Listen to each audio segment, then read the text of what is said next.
Hello అందరికీ welcome back to one more mini shot. ముందుగా మీ అందరికీ శ్రావణ 4వ శుక్రవారం శుభాకాంక్షలు. 4వ శుక్రవారం కాబట్టి చాలా సింపుల్గా ఈజీగా పాలు విరగపోకుండా రవ్వతో కేసరి చేస్తున్నానండి. చాలామంది రవ్వ కేసరి చక్కెరతో చేస్తారు, అందులోనూ వాటర్తోనే చేస్తారు. కానీ మనం మంచిగా పాలు పోసుకొని బెల్లంతో కమ్మగా టేస్టీగా నైవేద్యం రెసిపీ చేసి అమ్మవారికి పెట్టి మనం తీసుకోవచ్చు. చాలా బాగుంటుంది. ఇది చేసుకోవడం కూడా చాలా ఈజీయే, 5-10 నిమిషాలు అయిపోతుంది. ఆ స్వీట్ రెసిపీ చిన్నగా సింపుల్గా చేసుకోవచ్చు అని నేను చెప్పాను.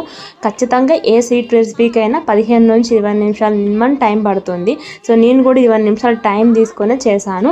బెల్లంతో రవ్వ కేసరి యమ్మీగా ఉంటుంది.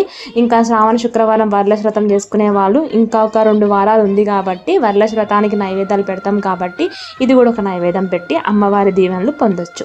రెసిపీ నచ్చితే like and subscribe. Long recipe కింద టైటిల్లో ట్యాగ్ చేస్తాను.